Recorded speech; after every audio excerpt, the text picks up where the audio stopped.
Let's talk some WWE news. Someone we have not really mentioned here on the show, the COO of TKO, the parent organization now of WWE. The COO of TKO, Mark Shapiro, will soon be heard to say F you.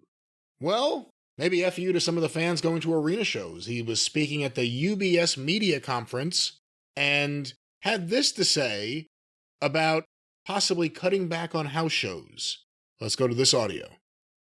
WWE, just as an example, though, let's remember they have over 300 events a year with 170 televised.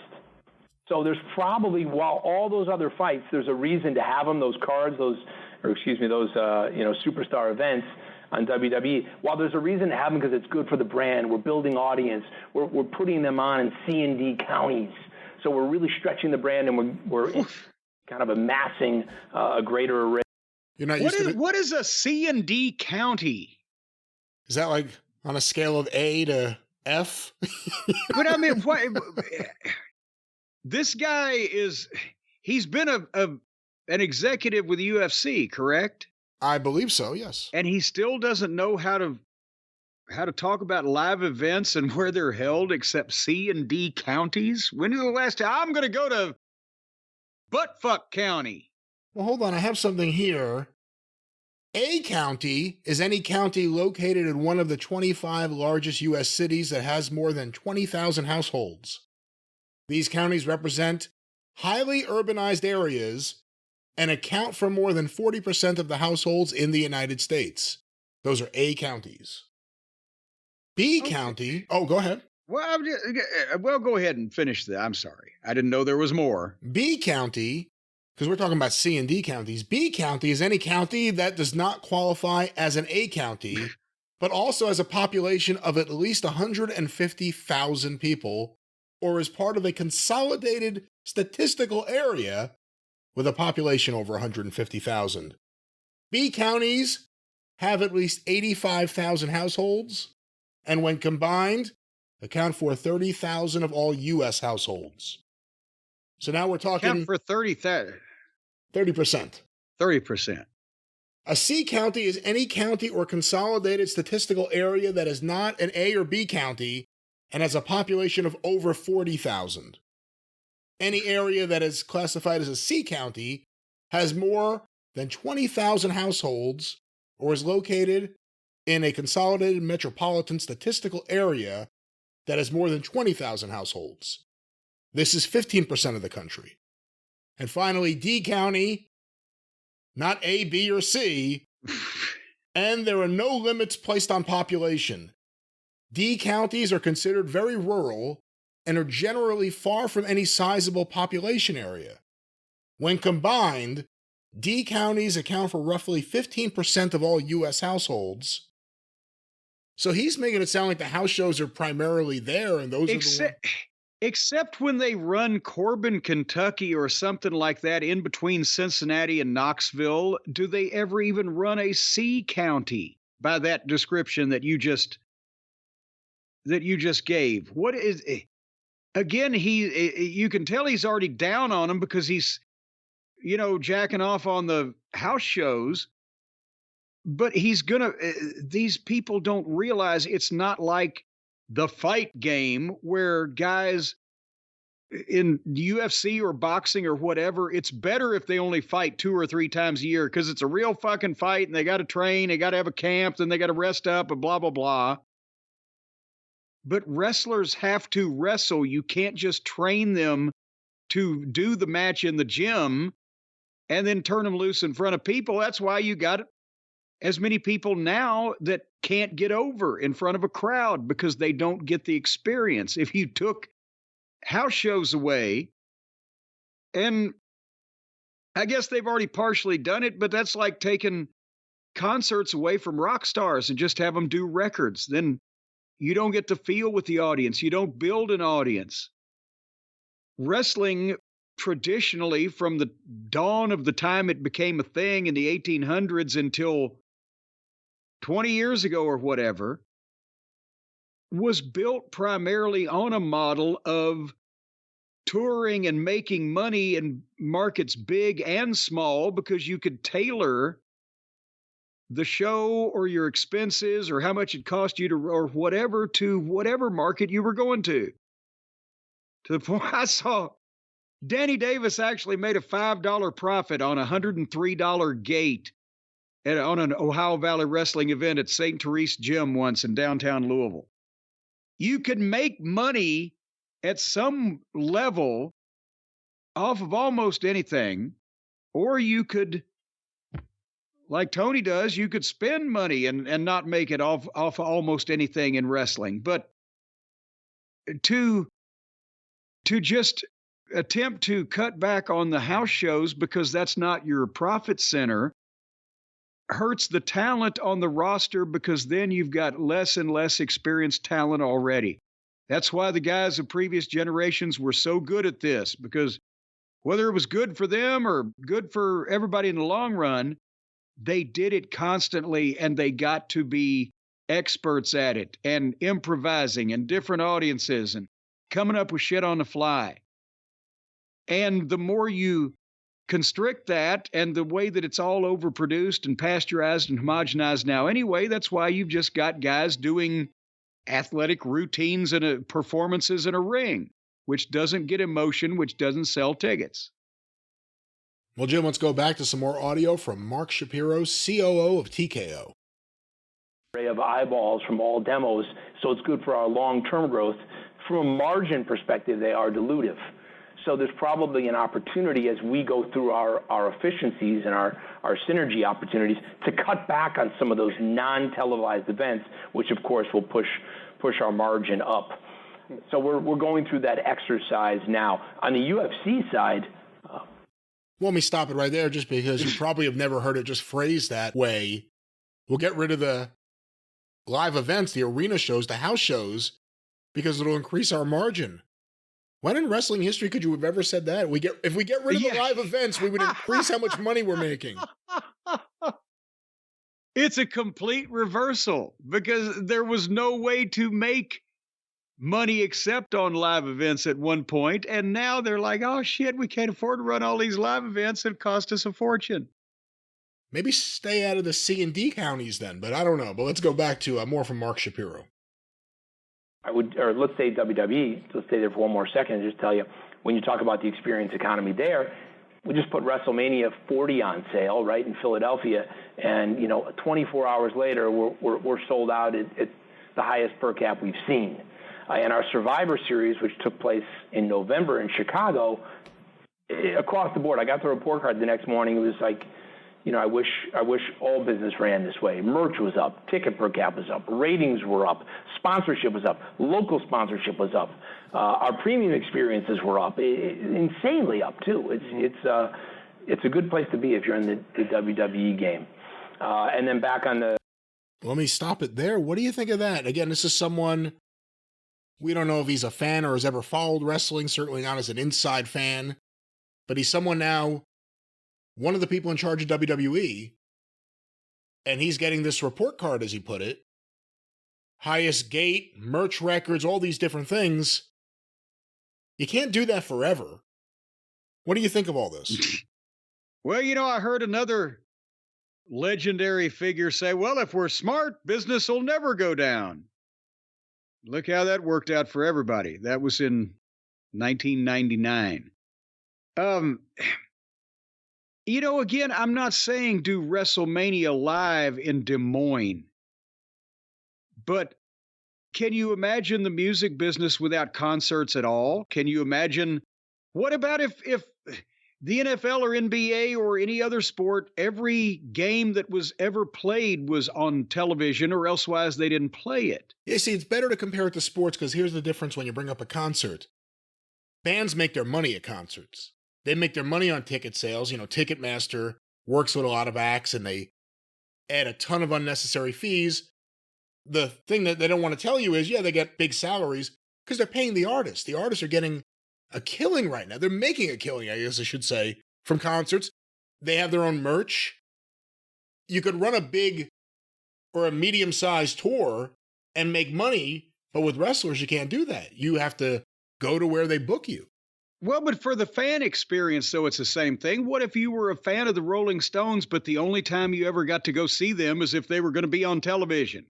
Or if you were a football fan, but the only time you could ever go to a game is if it was going to be on television because they didn't do it anymore if it wasn't. Just because that's the place they make a ton of their money still doesn't mean, you build fans with live events and live appearances. And like I said, wrestling was always geared to, we can go in and open up a market and scale it where we can make money. They ought to do that again. You don't have to do WrestleMania Live in Des Moines to get people to come to Des Moines. If they're not making money on their live events, I don't know why they're not doing their live events differently. There's a way to make money doing live events. Well, the other thing, too, is when house shows blew up in the late 90s, you had Steve Austin on house shows. You had big stars on house shows. You're not getting Roman Reigns on a house show. But they've got enough stars now that they could spread it out where they don't have to pay all 8 of their top 8 guys to be in Denver on Saturday night, but they could sure have 2 of them and a bunch of other guys that need the work, and they'd probably do okay if they scale their tickets right and blah, blah, blah. And it helps build fans, and it helps build the younger wrestlers' careers because they are seen without the constrictions of television where they, that's the live events again is where most guys made people fans of theirs. Some people on television, usually the ones that could talk or looked odd. But when you went to the matches and you saw, oh, wow, fuck, that Terry Funk's the greatest I've ever seen or whatever. Then they started following them on television. Well, you know what I'm talking about because you were old enough still to experience some of that era. It was a big deal to get to attend wrestling. It's crazy just to think of the idea that a kid in, a C county, whatever that is, could watch wrestling and not be able to attend it. I mean, in a sense, it becomes a really big deal then when you fly out to Las Vegas for a pay-per-view or something. But it's just crazy to me. I mean, I grew up with the Nassau Coliseum. It's not exactly you in Louisville every week, but, every couple of months they were going to be there. But, we've talked about it when I've mentioned 40 years ago in my schedule when I was in Tennessee doing the small spot shows. When pro wrestlers from a big, highly rated television program from Memphis came to Corinth, Mississippi, featuring Jerry Lawler and Handsome Jimmy Valiant and all the people they saw on television, they would draw 2,000 fucking people in some case because they didn't get to see people from television. But but that's the Lawler and Andy Kaufman match or the Jerry Lawler versus Bill Dundee loser leave town match wasn't held in Corinth, Mississippi because they knew they weren't going to draw a couple thousand people. They tailored the show to the market, but there's still all those thousands of people they'd say, shit, we got to go to Memphis on Monday night when Lawler faces so-and-so because they got involved by seeing it live. All those kids in all those small towns. They either grew up to become wrestlers or they grew up to become wrestling fans. Well, here's the other thing in terms of making money right now with running arena events. Just like we're talking about with Tony Khan, you don't need to run the biggest building in town. If WWE ran smaller buildings, again, I'm not sure of all their buildings, but something you don't have big rent on, and they didn't lug around so much stuff that isn't really necessary for an arena show, unless fans really just expect it and demand a Titantron and skits or whatever, just give them a wrestling event. How do you lose money on that? Well, this came up almost 30 years ago when I was in Connecticut. This was 96, 97. When they started adding talent to the roster, they realized they couldn't book them all on one house show or they'd have, 12 matches, which wasn't done back then, and they still don't do it. And so guys were off. So I said, why don't we run B-towns and pick up some extra money, give these guys some work? And I started talking to Ed Cohen, who booked the live event schedule in the arenas, and because Vince liked the idea. But they at the time they gave me, well, this is what we need on a house show to break even. I was like, what the fuck? This is like a goddamn sold out Louisville Gardens at your prices. Why would you need this to break even? Well, because the way that they did things, the way that they bought time in markets, the way that they sent a market rep, the way that they, priced the tickets and they did the advertising, all the stuff. I said, and the buildings they ran. I said, we're talking about B shows, run smaller buildings, work out deals with colleges, and think about what they could have done here. They were fixed to be the hottest television program on the air. We were about a year away from it, 96, 97. I said, work out a deal with these big colleges in some of these markets to just get a small WWE event in their gym that seats 2 or 3 or 4,000 people. And maybe you'll get some people started watching the television, out of that demographic. And again, we weren't talking about coming in with a live event that would rival a Madison Square Garden card. We're talking about all those guys that weren't getting booked regularly with a main event or two, and do a local sponsoring group possibly that could help with the advertising and cut costs down and promote like wrestling used to. But they couldn't figure it out, how not to spend a fucking fortune on running a live event. And they ended up, then business took off and we didn't go any further with it. When Vince went national, he obviously got his TV into every market, but what really sealed the deal was running shows in everyone else's market. Because it wasn't just wrestling from another places here, and we could still go see Vern's wrestling. It was wrestling from another places here, and we have to choose where we're going to go. Not we have to, but everyone may not want to go buy 2 different tickets for 2 different shows. Well, yeah, and that was, every promotional war of any kind centered around trying to run the other guy's fucking market, if not to do well, at least to take some of the money out of that other guy's fans' pockets so that he would do worse as well and see who'd quit first in a lot of cases. And that was an old tactic. So irrespective of any of the problems in AEW with management or seriousness or the team, the executive team, or just any of the problems, if WWE is cutting back on running these shows specifically in medium-sized or smaller markets, is that an opportunity for AEW? Again, don't run the biggest building, but if there are going to be fans that are not going to have the opportunity to see main event level TV star wrestling nearby, yes, is that an opportunity for them? Yes. And again, there's 1 million people in, the big city. In New York or in Los Angeles or in Chicago, there's enough people you can run, as we've seen, multiple events, and still, you may take something away from the other ones, but you're still going to get a crowd. But you can't run fucking Syracuse constantly, right? If the WWE is pulling out of all but the biggest markets that they do television or pay-per-view in, then AEW could go into some of those medium-sized markets or even smaller markets in a 4,000 or 5,000 seat building or some kind of venue that could be. Nobody uses these convention halls anymore. Remember Miami Beach Convention Center? Not only, the home of wrestling in Miami for Eddie Graham, but they did the Muhammad Ali Sonny Liston fight there.